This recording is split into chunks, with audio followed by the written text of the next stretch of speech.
Movie की शुरुआत में हमें न्यू ऑर्लिन्स का सीन दिखाया जाता है, जहां हाल फिलहाल में हरिकेन आया था। तो उसके जाने के बाद दो पुलिस वाले स्टेशन में चेकिंग करने आ जाते हैं, जहां उन्हें रिकॉर्ड्स चेक करने पर पता चल जाता है कि हरिकेन आने से पहले एक प्रिजनर को ट्रांसफर नहीं किया गया था।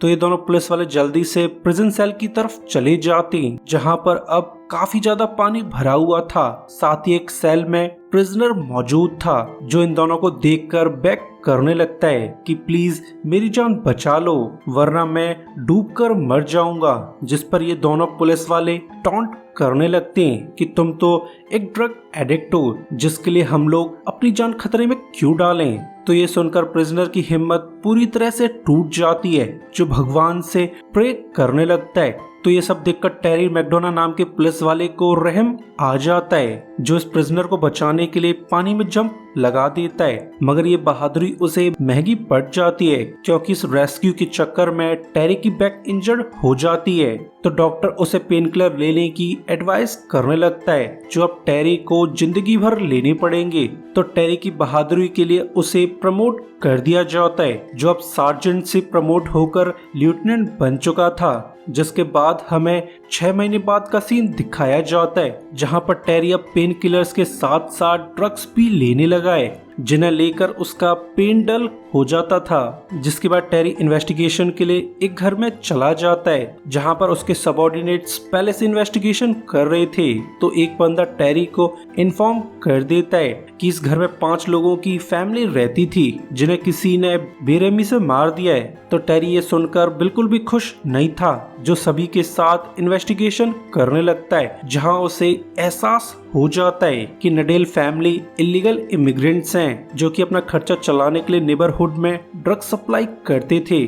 जो बात शायद उस टेरिटरी के ड्रग लॉर्ड को पसंद नहीं आई होगी, और एज अ रिवेंज नडेल फैमिली को ब्रूटली मार दिया गया है। तो ये बात टेरी अपने सुपीरियर्स को इन्फॉर्म कर देता है। तो पुलिस चीफ टेरी को वार्न कर देता है कि तुम्हें जल्द से जल्द इस केस को सॉल्व करना होगा। जिसके बाद टेरी अपनी गर्लफ्रेंड फ्रैंकी के पास चला जाता है, जो कि प्रोफेशनली एक प्रोस्टिट्यूट थी। साथ ही वो टेरी की तरह ड्रग एडिक्ट बन चुकी है। तो ये दोनों मिलकर नशा करते थे, मगर टेरी को लेडी का प्रोस्टिट्यूशन करना बिल्कुल भी पसंद नहीं आता है। वही पुलिस ने एक ड्रग एडिक्ट को कैप्चर कर लिया था, जिससे ये लोग पूछताछ करने लगते हैं कि तुम नडेल फैमिली को जानते थे, तो तुम्हें इस बात का भी एहसास होगा कि नडेल फैमिली किसके एरिया में ड्रग सप्लाई करते थे। तो ये जानकर वो आदमी काफी ज्यादा डर जाता है, जो इनकी बातों का जवाब देने से साफ इनकार कर देता है। तो टेरी उसे थ्रेटन करने लगता है कि अगर तुमने हमारी हेल्प न की तो हम तुम पे चार्जेस लगा देंगे, जिसके बाद तुम जिंदगी भर जेल में सड़ सकते हो। तो वह आदमी मजबूरी में इन्हें क्लियर कर देता है कि नडेल फैमिली डोनाल्ड नाम के ड्रग डीलर के एरिया में सप्लाई करते थे, जो बात डोनाल्ड को पसंद नहीं आई थी। प्रोबेबली डोनाल्ड ने ही उन 5 लोगों को मरवाया होगा। मगर ये सब कह के उस आदमी को काफी ज्यादा डर लगने लगा है, क्योंकि उसने अनजाने में काफी इन्फो लीक कर दी थी, जिसके लिए डोनाल्ड अब उसे जान से मार देगा। मगर इस बात से टेरी को जरा भी फर्क नहीं पड़ता है, क्योंकि उसकी बैक में पेन होने लगा था। तो वो आराम करने के लिए वेटिंग रूम में चला जाता है, जहां उससे मिलने के लिए मर्न नाम का आदमी आ जाता है, जो टेरी को इन्फॉर्म कर देता है कि मैं अब तुम्हारे लिए काम नहीं कर सकता, क्योंकि इंटरनल अफेयर्स एविडेंस रूम से गायब हुए ड्रग्स की छानबीन कर रही है। टेरी रेगुलरली मंड के थ्रू एविडेंस रूम से ड्रग्स चोरी करवाता था, जिससे वो बिना टेंशन नशा कर पा रहा था। मगर अब इस सब की भनक इंटरनल अफेयर्स को लग चुकी है, जिनके डर से मंड अब चोरी करना नहीं चाहता है। तो टेरी उसे थ्रेटन करने लगता है कि अगर तुमने मेरा काम नहीं किया तो मैं तुम्हें एक्सपोज कर दूंगा, जिस बात पर मंड ध्यान नहीं देता है। तो अब टेरी काफी ज्यादा अपसेट था, क्योंकि अब उसे ड्रग्स का न्यू सोर्स ढूंढना होगा। तो वो अपनी कार लेकर पेट्रोलिंग पर निकल जाता है, जहां उसे क्लब से बाहर एक कपल दिख जाता है, जो कि नशे में धुत अपनी गाड़ी की तरफ जा रहे थे। तो उन्हें देखकर टेरी को समझ आ जाता है कि ये दोनों प्रोबेबली ड्रग एडिक्ट हैं। तो टेरी उनके पास जाकर अपनी पोस्ट की धौंस दिखाने लगता है। साथ ही वो इन कपल पे मौजूद ड्रग्स को भी जब्त कर लेता है, जो बात लड़के को बिल्कुल भी पसंद नहीं आती। तो टेरी उस लड़के के सामने उसकी गर्लफ्रेंड को हैरास करने लगता है, जो बात लड़के को जरा भी पसंद नहीं आती है। और फिर ड्रग्स लेने के बाद टेरी का पेन थोड़ा सा डल हो जाता है, जिससे उसको राहत मिल जाती है, मगर जल्द ही ड्रग्स का असर उतर जाएगा। तो वो कुछ सोच के फ्रैंकी के अपार्टमेंट चला जाता है, जहां वो फ्रैंकी के कस्टमर को थ्रेटन करने लगता है, क्योंकि फ्रैंकी का कस्टमर एक छोटा मोटा ड्रग डीलर था। तो टेरी इस आदमी को डरा धमका कर उसके ड्रग्स को जब्त कर लेता है। जल्द ही कुछ दिन बीत जाते हैं, जहां टेरी को अभी तक मर्डर से रिलेटेड कोई भी क्लूज नहीं मिले थे। तो वह नडेल फैमिली के फ्यूनरल में चला जाता है, जहां उसे फैमिली की सिस्टर इन लॉ से पता चल जाता है कि उसकी बहन यशीन एक सुपरमार्केट से सामान लेती थी, जिसे डिलीवर करने के लिए एक ही लड़का हमेशा आया करता था। और जिस दिन नडेल फैमिली का मर्डर हुआ था, उस दिन भी डिलीवरी बॉय डिलीवरी करने के लिए आया था। तो ये क्लू मिलते ही टेरी सुपरमार्केट चला जाता है, जहां से उसे डैरी नाम के लड़के के बारे में पता चल जाता है, जिसकी ग्रैनी बिनी एक नर्सिंग होम चलाती थी। तो टेरी बिनी के पास पूछताछ करने चला जाता है, ताकि वो डैरी का पता लगा सके, मगर लेडी इस बारे में कोई भी जवाब नहीं देती है, क्योंकि वो बिल्कुल भी नहीं चाहती कि डैरी किसी भी पुलिस केस में फंस जाए। मगर तभी यहाँ पर डैरी रॉजर्स आ जाता है, जिससे टेरी पूछताछ करने लगता है। तो रॉजर्स टेरी को इन्फॉर्म कर देता है कि जिस टाइम नडेल फैमिली का मर्डर हुआ था, उस टाइम मैं घर में डिलीवरी करने गया था। तो गन शॉट्स की आवाज सुनकर मैं अलमारी में छुप गया था, साथ ही मैंने खून होते हुए भी देखा था। तो रॉजर के डिस्क्रिप्शन के हिसाब से टेरी को रियल मर्डरर का पता चल जाता है, जो बात वो पुलिस चीफ को भी इन्फॉर्म कर देता है कि नडेल फैमिली का खून डोनाल्ड नाम के ड्रग डीलर ने करवाया था, जिसमें उसके साथियों के नाम गैरी और शॉन हैं। तो हमें डोनाल्ड को पकड़ने से पहले उसके साथियों को पकड़ना होगा, ताकि वो डोनाल्ड के खिलाफ गवाही दे सके, जिसके लिए पुलिस चीफ भी परमिशन दे देता है। तो टेरी फुल फोर्स को लेकर गैरी के घर चला जाता है, जहां वो बड़ी चालाकी से गैरी का माल साफ कर लेता है। साथ ही वो गैरी को पकड़ने में भी कामयाब हो जाता है। तो इस अरेस्ट के बाद टेरी काफी ज्यादा खुश था, क्योंकि उसके यहाँ आने का मेन मोटिव गैरी के ड्रग्स को हासिल करना था। जिसके बाद गैरी का इंटरोगेशन चालू हो जाता है, मगर गैरी काफी ज्यादा लॉयल था, जो इनकी बातों के जवाब नहीं देता है। तो टेरी खराब मूड से एक क्लब चला जाता है, जहां नेड नाम का आदमी बैटिंग करवाता था। तो नेड टेरी से हेल्प मांगने लगता है कि मेरी बेटी ने स्पीड लिमिट तोड़ दी थी, जिसकी वजह से ट्रैफिक पुलिस ने उसका लाइसेंस जब्त कर लिया है। तो नेड की हेल्प करने के लिए टेरी $5000 की डिमांड करने लगता है, जो नेड बड़ी आसानी से टेरी को दे देता है। तो टेरी जल्दी से ट्रैफिक पुलिस के पास चला जाता है, मगर ट्रैफिक पुलिस का लेफ्टिनेंट टेरी की बातों को सुनना नहीं चाहता था, क्योंकि वो टेरी जैसे करप्ट कॉप को फेवर करना नहीं चाहता है, जो बात टेरी को बिल्कुल भी पसंद नहीं आती है।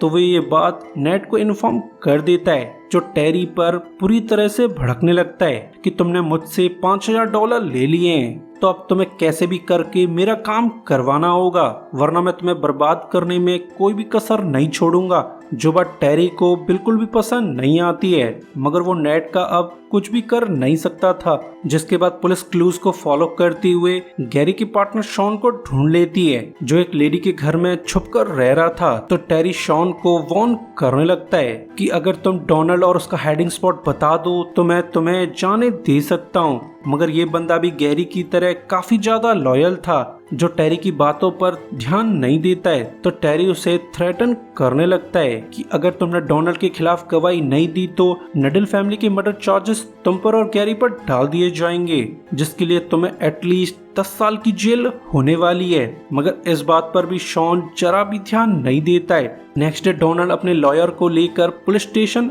आ जाता है, जिसकी बातों को सुनकर टेरी को एहसास हो जाता है कि डोनाल्ड को भी अंदाजा हो चुका है कि पुलिस वाले उसके खिलाफ एक केस बना रहे हैं। तो अब डोनाल्ड फुली अलर्ट हो चुका था। जिसके बाद हमें डिस्ट्रिक्ट अटॉर्नी का ऑफिस दिखाया जाता है, जहां वो पुलिस चीफ और टेरी को इन्फॉर्म कर देता है कि हमें नडेल फैमिली के घर में किसी भी तरह के डीएनए सैंपल्स नहीं मिले हैं, यानी हम डोनाल्ड और उसके साथियों पर यूं ही चार्जेस नहीं लगा सकते। अगर हमें डोनाल्ड के खिलाफ केस बनाना है तो उसके लिए हमें एक विटनेस को ढूंढना होगा, जिस पर टेरी डीए को इन्फॉर्म कर देता है कि हमारे पास एक विटनेस मौजूद है। मगर उसके सामने आते ही डोनाल्ड अलर्ट हो जाएगा, जो उस बच्चे को मारने की हर मुमकिन कोशिश करने वाला है। तो पुलिस चीफ इन्हें एश्योर करने लगता है कि केस की सुनवाई होने से पहले रॉजर्स को 24 आवर्स प्रोटेक्शन दी जाएगी। तो उस प्रोटेक्शन का जिम्मा टेरी को मिल जाता है, जो रॉजर्स को लेकर फ्रैंकी से मिलने चला जाता है, जिसके फेस की तैसी हो रखी थी। तो ये देखकर टेरी पूरी तरह से भड़क जाता है, क्योंकि टेरी को समझ आ चुका है कि फ्रैंकी के कस्टमर ने उससे मारपीट की होगी। तो वो अंदर जाकर जस्टिन नाम के कस्टमर से मारपीट करने लगता है, जो बात जस्टिन को बिल्कुल भी पसंद नहीं आती है। तो वो टेरी को थ्रेटन करने लगता है, जिस बात का टेरी पर जरा भी असर नहीं होता है। साथ ही वो जस्टिन के $10,000 चुरा लेता है। तो जस्टिन खराब मूड में यहाँ से निकल जाता है, जिसके बाद टेरी फ्रैंकी और रॉजर्स के साथ एक रेस्टोरेंट चला जाता है ताकि ये लोग मिलकर लंच कर सके। मगर रॉजर मौका पाकर यहाँ से भाग जाता है, जिस बात का एहसास टेरी को भी हो जाता है कि प्रोबेबली रॉजर्स गवाह बनना नहीं चाहता है। तो वो रॉजर्स की ग्रैंडमा से पूछताछ करने चला जाता है, जहाँ बिनी उसे क्लियर कर देती है कि मेरा ग्रैंडसन इस केस में इन्वॉल्व होना नहीं चाहता है। तो पुलिस वाले मेरे बच्चे को फोर्स नहीं करते, जो बात टेरी को बिल्कुल भी पसंद नहीं आती है।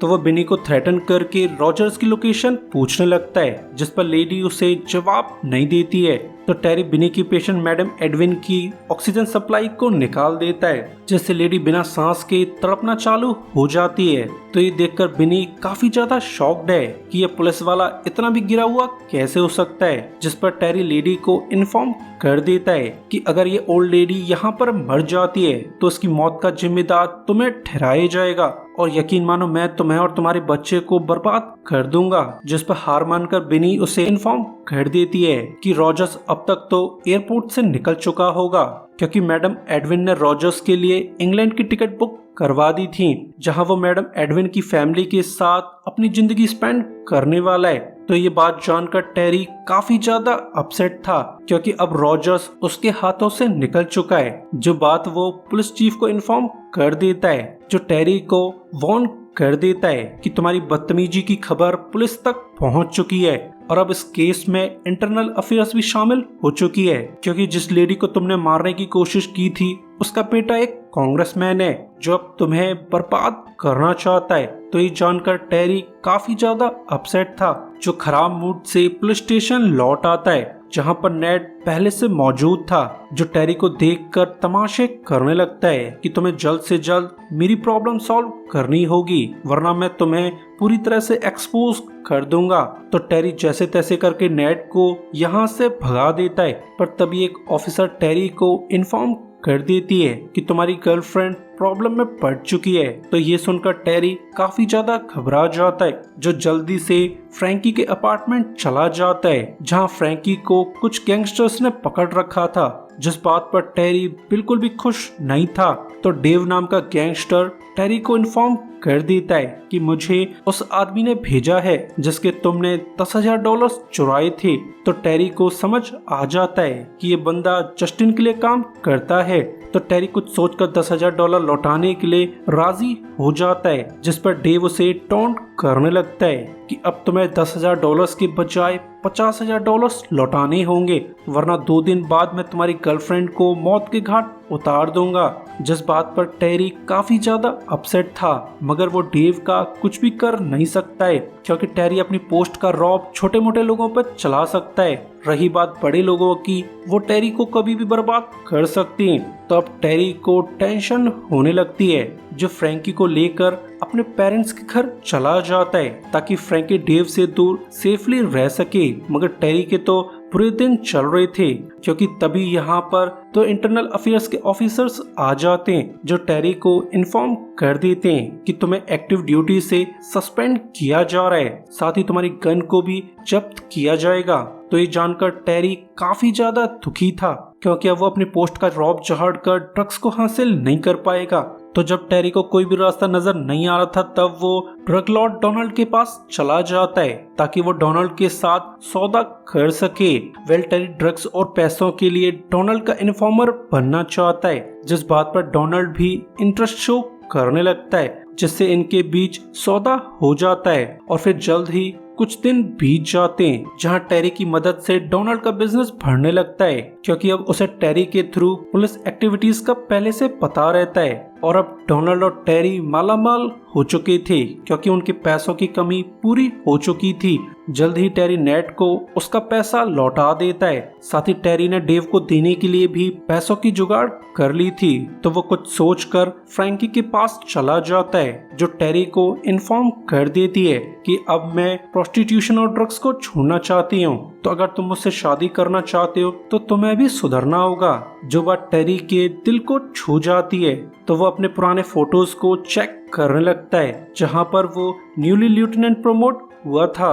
तो टेरी को एहसास हो जाता है कि वो पहले कितना ईमानदार ऑफिसर हुआ करता था, मगर अब वो 6 महीनों में ही फुली करप्ट हो चुका है। तो टेरी फ्रैंकी की खातिर सुधरने की कसम खा लेता है, मगर जब वो डोनाल्ड के अड्डे जा रहा था तब उसे डेव फॉलो करने लगता है, जिस बात का एहसास टेरी को नहीं हो पाया था। वहीं टेरी और डोनाल्ड के रिश्ते काफी ज्यादा अच्छे हो चुके थे, जो एक साथ ड्रग्स खींचते थे, मगर ये सब बिल्कुल दिखावा था क्योंकि इन दोनों को ही एक दूसरे पर भरोसा नहीं था। साथ ही डोनाल्ड ने टेरी को मारने का प्लान बना लिया था, पर तभी यहाँ पर डेव आ जाता है, जो टेरी को थ्रेटन करने लगता है कि पैसे पे करने की ड्यू डेट आ चुकी है, तो अगर तुमने अपना डेट पे नहीं किया तो हम तुम्हें यहीं मार देंगे। जिस पर टेरी उन्हें पैसे लौटा देता है, मगर डेव अब काफी ज्यादा लालची हो चुका था, जो डोनाल्ड के माल पर नजर गड़ा लेता है। और ये बात डोनाल्ड को बिल्कुल भी पसंद नहीं आती है, जो बिना हेजिटेशन के डेव और उसके आदमियों को ठोक देता है। तो ये देखकर टेरी काफी ज्यादा खुश था क्योंकि उसकी सभी प्रॉब्लम्स सॉल्व हो चुकी थीं। तो वो जल्दी से पुलिस स्टेशन लौट जाता है, जहां वो अपने कलीग्स को इन्फॉर्म कर देता है कि अभी अभी डोनाल्ड के क्रू ने मेरी आंखों के सामने खून किए हैं। तो ये जानकर टेरी का पार्टनर काफी ज्यादा खुश था क्योंकि अब वो ऑफिशियली डोनाल्ड को अरेस्ट कर सकते हैं, जिसकी मदद से पुलिस वाला डोनाल्ड के घर जाकर उसके गैंग को अरेस्ट कर लेते हैं। तो ये सब देखकर डोनाल्ड काफी ज्यादा गुस्सा था कि टेरी शुरुआत से ही अंडरकवर काम कर रहा था। साथ ही चीफ टेरी को इन्फॉर्म कर देता है कि तुम्हारी हेल्प से हमें डोनाल्ड के डीएनए सैंपल्स मिल चुके हैं, यानी अब डोनाल्ड को जेल जाने से कोई भी रोक नहीं सकता है। तो ये जानकर टेरी काफी ज्यादा खुश था और थोड़ी देर में टेरी को 2 और खुशखबरी मिल जाती हैं, जहां जस्टिन टेरी के पास जाकर उसे इन्फॉर्म कर देता है कि अब मैं तुमसे अपनी दुश्मनी को खत्म करना चाहता हूँ, क्योंकि अब जस्टिन को पता चल चुका है कि उसके भेजे हुए गुंडे सभी मर चुके हैं। तो अब जस्टिन काफी ज्यादा डरा हुआ है कि कहीं टेरी गुस्से में उसको भी न मरवा दे। तो अब वो टेरी से सुलह करना चाहता है, जिसके लिए टेरी भी खुशी से राजी हो जाता है। और फिर जल्द ही नेट भी यहाँ आ जाता है, जो टेरी को इन्फॉर्म कर देता है कि तुम्हारी वजह से मेरी बेटी की प्रॉब्लम सॉल्व हो चुकी हैं, जिस बात पर टेरी काफी ज्यादा कंफ्यूज था। तो नेड उसे क्लियर कर देता है कि ट्रैफिक पुलिस में एक लेडी ऑफिसर मौजूद है, जो पहले तुम्हारी लवर हुआ करती थी, जिसने तुम्हारा नाम सुनने पर मेरी प्रॉब्लम्स को सॉल्व कर दिया था। और ऐसा कहते हुए नेड टेरी को $10,000 दे देता है, जिस बात पर टेरी काफी ज्यादा कंफ्यूज था कि इस बंदे का मैटर अपने आप सॉल्व कैसे हो सकता है। मगर जो भी हो, टेरी की सभी प्रॉब्लम्स खत्म हो चुकी थी। तो वो फ्रैंकी के पास चला जाता है, जहां वो फ्रैंकी को शादी के लिए प्रपोज कर देता है, जिसके लिए लेडी आसानी से राजी हो जाती है। जिसके बाद हमें 1 साल बाद का सीन दिखाया जाता है, जहां टेरी को उसकी बहादुरी और ईमानदारी के लिए प्रमोट कर दिया जाता है, जो लेफ्टिनेंट से बढ़कर अब कैप्टन बन चुका था। साथ ही फ्रैंकी उसकी बेबी से प्रेग्नेंट हो चुकी थी, यानी टेरी की लाइफ अब पूरी तरह से सुधर चुकी है। सो गाइज, नशे और ड्रग्स से दूर रहें, क्योंकि ये सब आपकी लाइफ को बर्बाद कर सकते हैं। सो गाइज, वीडियो के लिए लाइक और सब्सक्राइब कर दीजिए ताकि हमें आपका सपोर्ट मिलता रहे।